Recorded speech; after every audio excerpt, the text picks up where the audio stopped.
প্রিয় শিক্ষার্থীবৃন্দ, তোমাদেরকে আজকের ক্লাসে স্বাগত জানাচ্ছি। আমি মোহাম্মদ ইমরান কবির, প্রভাষক রাষ্ট্রবিজ্ঞান, সরকারি আইনউদ্দিন কলেজ, মধুখালী, ফরিদপুর। আজকে আমি তোমাদের পৌরনীতি ও সুশাসন দ্বিতীয় পত্রের ৮ম অধ্যায় সম্পর্কে পড়াবো। এই অধ্যায়ের শিরোনাম বাংলাদেশের নির্বাচন ব্যবস্থা। তো এই অধ্যায়ের আজকে আমরা যা শিখব সেগুলো একটু বলার চেষ্টা করি। নির্বাচন বলতে কী বোঝায়, বাংলাদেশের নির্বাচন ব্যবস্থার বৈশিষ্ট্য এবং প্রথম দুটি জাতীয় নির্বাচন সম্পর্কে খুঁটিনাটি জানার চেষ্টা করব। নির্বাচন মূলত একটি গণতান্ত্রিক রাষ্ট্রে জনগণ এবং সরকারের মধ্যে সেতু বন্ধনকারী হিসেবে কাজ করে। গণতান্ত্রিক শাসন ব্যবস্থায় নির্বাচনের বিকল্প নেই। একটা দেশের নির্বাচনী ব্যবস্থা বা পদ্ধতি কিংবা নানান দিক দিয়ে আমরা সহজে সেই রাষ্ট্রটি কতটা গণতান্ত্রিক সে বিষয়টিও অনুধাবন করতে পারি। তো স্পষ্টভাবে যদি আমরা একটু বলার চেষ্টা করি নির্বাচন বলতে ঠিক কী বোঝায়, মূলত প্রার্থী কিংবা প্রতিনিধি নির্বাচনের প্রক্রিয়াকে আমরা মূলত নির্বাচন বলে থাকি। তবে আধুনিক গণতান্ত্রিক রাষ্ট্রের নির্বাচন বিষয়টি একটু ভিন্নতর। মূলত জনগণের অধিকারের সাথে যুক্ত সরকার গঠনের লক্ষ্যে ভোটদানের মাধ্যমে প্রার্থী নির্বাচনের পদ্ধতিকেই আমরা নির্বাচন বলে থাকি এবং পৃথিবীর অধিকাংশ গণতান্ত্রিক রাষ্ট্রেই এই নিয়ম স্বীকৃত।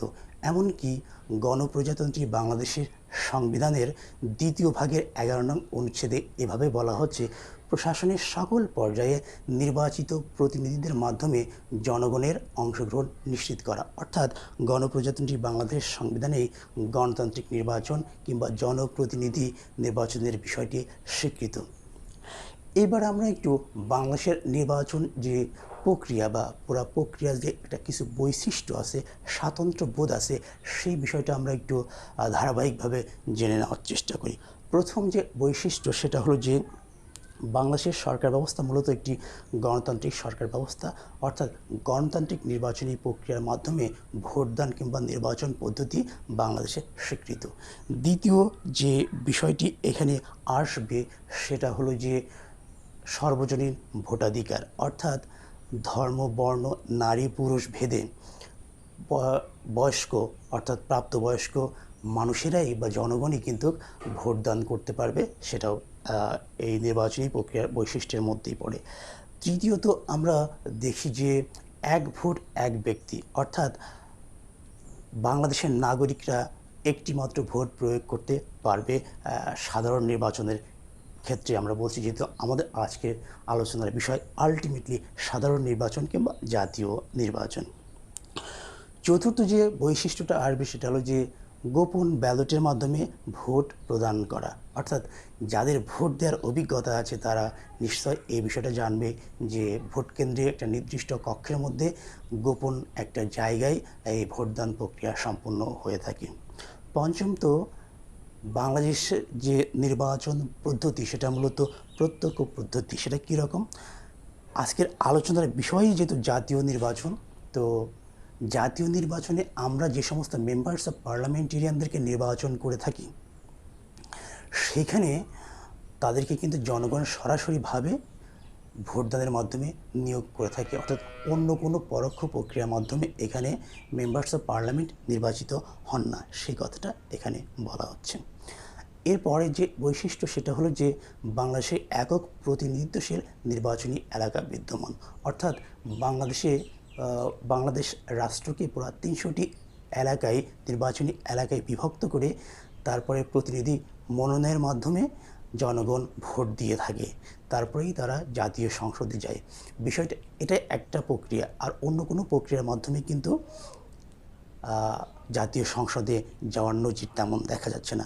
একটু উদাহরণ সহকারে যদি আমরা বলি, ভারতের দিকে যদি আমরা একটু তাকাই, তো ভারতের ক্ষেত্রে বিষয়টা কি, ভারতের ক্ষেত্রে বিষয়টা এরকম যে সেখানে কিন্তু কেন্দ্রীয় সরকারের যে আইনসভা আছে তার জন্য কিন্তু পুরা ভারতকে নির্বাচনী এলাকা একরকম, আবার প্রাদেশিক সরকারের যে আইনসভা আছে তার কিন্তু নির্বাচনী এলাকা আর এক রকম। অর্থাৎ এখানে নির্বাচনী এলাকা দুই ধরনের হচ্ছে, দুই ধরনের প্রতিনিধিত্বশীল নির্বাচনী এলাকা কিন্তু ভারতের ক্ষেত্রে দেখা যাচ্ছে, কিন্তু বাংলাদেশের ক্ষেত্রে এমনটি দেখা যাচ্ছে না। শুধুমাত্র একক প্রতিনিধিত্বশীল নির্বাচনী এলাকায় আমরা এখানে খেয়াল করতে পারছি। এরপরে আমরা যে বৈশিষ্ট্য নিয়ে বলতে পারি সেটা হলো যে নিয়মিত নির্বাচন। বাংলাদেশের যে নির্বাচনী ধরন তাতে আমরা খেয়াল করি যে এখানে প্রায় প্রতিনিয়তই নির্বাচন হয়ে থাকে, দুই একটি ব্যতিক্রম ছাড়া। এরপরে আমরা আসি যে 1972 সালের গণপ্রতিনিধিত্ব আদেশ। এই গণপ্রতিনিধিত্বশীল আদেশের মাধ্যমেই বাংলাদেশে মূলত নির্বাচন পরিচালনা হয়ে থাকে। এখন প্রশ্ন হলো যে এই গণপ্রতিনিধিত্ব আদেশ 1972 কী? এটা মূলত নির্বাচন সংক্রান্ত আইন। সেটা কীরকম একটু বলার চেষ্টা করি। যেমন নির্বাচনকালীন রিটার্নিং অফিসার নিয়োগ, সহকারী রিটার্নিং অফিসার নিয়োগ, তারপরে প্রিজাইডিং অফিসার, সহকারী প্রিজাইডিং অফিসার থেকে শুরু করে এই নির্বাচনের নিরাপত্তা সংক্রান্ত যত বিষয় আছে, যাদেরকে নিয়োগ দেওয়া হয়, দায়িত্ব অবহেলা করলে কী ধরনের শাস্তি হবে, কিংবা প্রার্থী মনোনয়ন দেওয়ার ক্ষেত্রে, প্রার্থী বাছার ক্ষেত্রে তার আর্থিক, এই যে যাবতীয় বিষয়গুলো যে নিয়ম বা বিধি বা আইনের মাধ্যমে তত্ত্বাবধান বা পরিচালনা করা হয়, সেটা মূলত গণপ্রতিনিধিত্ব আদেশ 1972।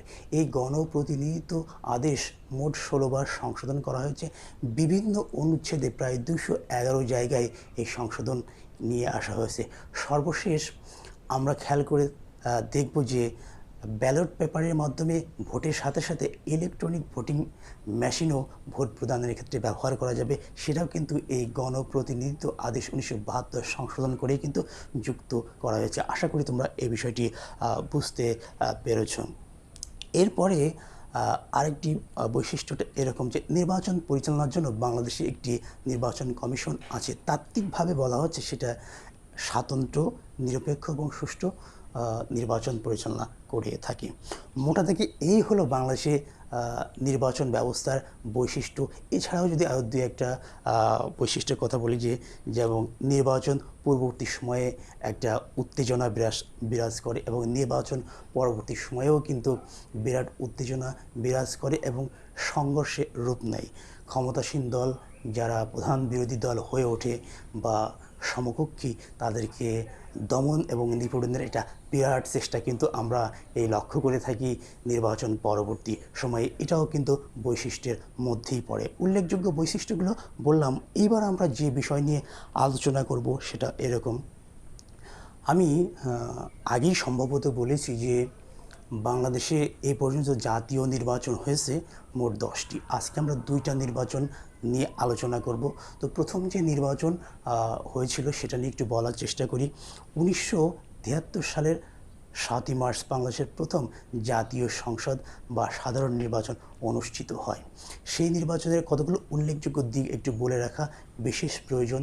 এই নির্বাচনে মূলত আওয়ামী লীগ মুজিববাদ বা রাষ্ট্রীয় চারটি যে মূল নীতি, সেগুলো গণভোটের পাশ করার মতো একটা প্রক্রিয়ার মতো বিষয় অনুধাবন করে নির্বাচনে তারা অংশগ্রহণ করে আর কি। এছাড়াও আমরা যদি আরও দেখি, এই নির্বাচনে মোট 55 ভাগ ভোট পড়েছিল এবং মোট 14টি রাজনৈতিক দল এখানে অংশগ্রহণ করেছিল। তাহলে মোটা দাগে এই হলো দেখলাম। কিন্তু এইখানে এই নির্বাচনের ফলটা কী ছিল আমরা যদি সেটা একটু বিশ্লেষণ করার চেষ্টা করি। এখানে আওয়ামী লীগ 300টি আসনের মধ্যে 293টি আসন লাভ করে। স্বতন্ত্র রাজনৈতিক দল, স্বতন্ত্র প্রার্থীরা 5টি আসন পায়। এছাড়াও বাংলাদেশ জাতীয় লীগ তারা পায় একটি, জাতীয় সমাজতান্ত্রিক দল তারা পায় একটি, সমাজতান্ত্রিক দল তারা পায় একটি।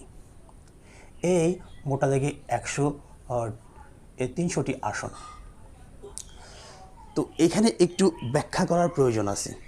তোমরা যদি একটু লক্ষ্য করো যে 300 আসনের মধ্যে 293টি আসনই পেয়েছে আওয়ামী লীগ এবং স্বতন্ত্র 5জন স্বতন্ত্র প্রার্থী এবং একটি করে 2টি রাজনৈতিক দল।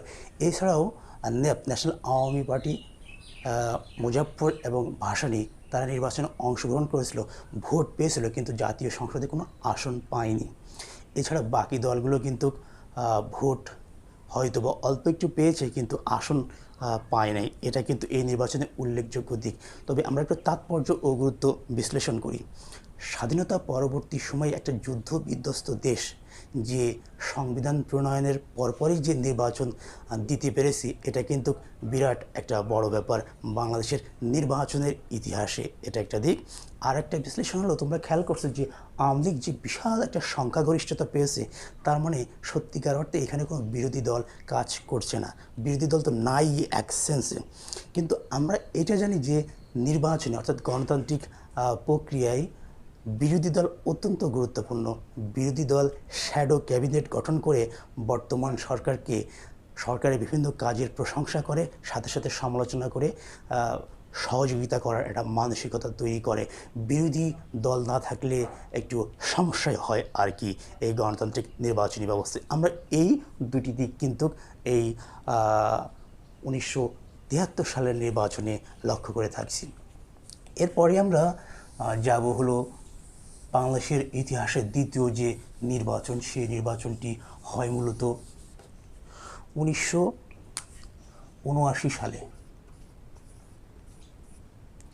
1979 সালের 17 ফেব্রুয়ারি সেই নির্বাচনটি অনুষ্ঠিত হয়ে থাকে।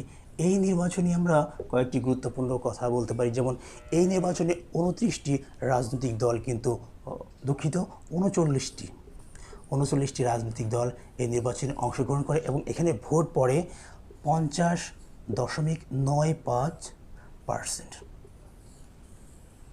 এটা একটা উল্লেখযোগ্য দিক। তবে এই 39টি যে রাজনৈতিক দল ছিল, তার মধ্যে রাজনৈতিক দল এবং উপদল কিন্তু ছিল। এই নির্বাচনে ম্যাক্সিমাম রাজনৈতিক দলই অংশগ্রহণ করতে চায়নি, কিন্তু তৎকালীন রাষ্ট্রপতি জিয়াউর রহমান উনি কিন্তু বিভিন্ন রাজনৈতিক দলের সাথে মিটিং করে তারপরে মোটামুটি এই দল এবং উপদলগুলোকে এই নির্বাচনী প্রক্রিয়ার মধ্যে আনতে সক্ষম হয়েছিল।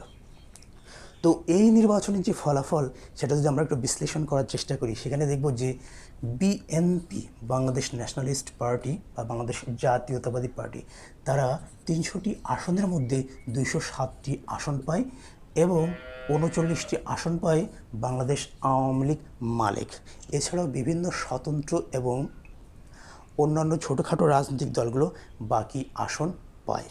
তো এই হলো মোটা দাগে বাংলাদেশের জাতীয় যে দ্বিতীয় নির্বাচন, তার তথ্য উপাত্ত। তাহলে এই নির্বাচনের তাৎপর্য ও গুরুত্ব যদি আমরা একটু আলোচনা করার চেষ্টা করি, সেটা কীরকম? মূলত আমরা লক্ষ্য করি যে এই নির্বাচনের মাধ্যমে ক্ষমতা বৈধকীকরণ ও বেসামরিকীকরণ করার একটা প্রক্রিয়া তৎকালীন সরকারের মধ্যে বা ক্ষমতাসীন ব্যক্তিবর্গের মধ্যে ছিল বলে স্পষ্টভাবে প্রতীয়মান হয়। ইন্টারেস্টিং ব্যাপার বলে রাখা ভালো, এই নির্বাচনে যতগুলো এই যে 39টি রাজনৈতিক দল অংশগ্রহণ করেছিল, তার মধ্যে 14টি রাজনৈতিক দল কোনো সিট পায়নি। এখানে একটু বলে রাখা ভালো, বাংলাদেশের যে নির্বাচনী ইতিহাস, সেখানে প্রায়শই প্রতি নির্বাচনে এমন দেখা যায় যে অনেক রাজনৈতিক দল আছে, তারা নির্বাচনে অংশগ্রহণ করে, হয়তোবা ভোট অল্প একটু পায়, কিন্তু সে অনুপাতে কিন্তু কোনো সিট পায় না। তার মানে এরকম অভিজ্ঞতা প্রায় প্রত্যেকটা জাতীয় নির্বাচনে আমরা দেখতে পেয়েছি। তো সেটা একটা দিক। তার মানে প্রথম যে জাতীয় নির্বাচন ছিল, সেই জাতীয় নির্বাচনের মতো প্রথম জাতীয় নির্বাচনে আওয়ামী লীগ যে বিশাল একটা সংখ্যাগরিষ্ঠতা পায়, তার চেয়ে একটু কম হলেও কিন্তু আমরা দেখতে পাচ্ছি বিএনপি কিন্তু বিশাল সংখ্যাগরিষ্ঠতা না হলেও ভালো পরিমাণে একটা সংখ্যাগরিষ্ঠতা অর্জন করেছে সরকার গঠনের ক্ষেত্রে। এই হলো মোটা থেকে দ্বিতীয় নির্বাচনের গুরুত্ব ও তাৎপর্য। এখন এই প্রথম নির্বাচন এবং দ্বিতীয় জাতীয় নির্বাচন থেকে কী ধরনের সৃজনশীলের প্রশ্ন আসতে পারে এবং এমসিকিউ প্রশ্ন আসতে পারে। এমসিকিউ যে প্রশ্নগুলো আসতে পারে সেটা তো আমি গল্পে গল্পে বলে দেওয়ার চেষ্টা করলাম, কিন্তু সৃজনশীলে কী ধরনের প্রশ্ন আসতে পারে, আমি একটা কথা প্রায়শই সৃজনশীল প্রশ্ন নিয়ে তোমাদেরকে বলি, যে টপিক পড়বে সেই টপিক বলতে কী বোঝায় এবং তার বৈশিষ্ট্যগুলো যদি মাথায় রাখা সম্ভব হয়, সেক্ষেত্রে সৃজনশীলের গল্পগুলোর সাথে এই বৈশিষ্ট্যগুলো মিলে যাবে। তখন গল্প পড়লেই তুমি অটোমেটিক্যালি বৈশিষ্ট্য তোমার মাথায় আসবে, তখন তুমি সৃজনশীল প্রশ্নগুলো লিখতে পারবে। এই হলো আজকের মতো আমার আলোচনা। আশা করি তোমরা আমার ক্লাসটা বুঝতে পেরেছো। কোনো সমস্যা হলে ভিডিও টিউটোরিয়ালের নিচেই কলেজের ফেসবুক পেজে কমেন্টস কিংবা জিজ্ঞাসা করলে আমি আমার প্রশ্নের উত্তর তোমাদেরকে দিতে পারবো, এবং কোনো সমস্যা থাকলে সেটা তো নিশ্চয়ই দেওয়া সম্ভব। তো সেই পর্যন্ত তোমরা ভালো থাকো, নিরাপদে থাকো, এই কামনায় শেষ করছি। সবাইকে ধন্যবাদ।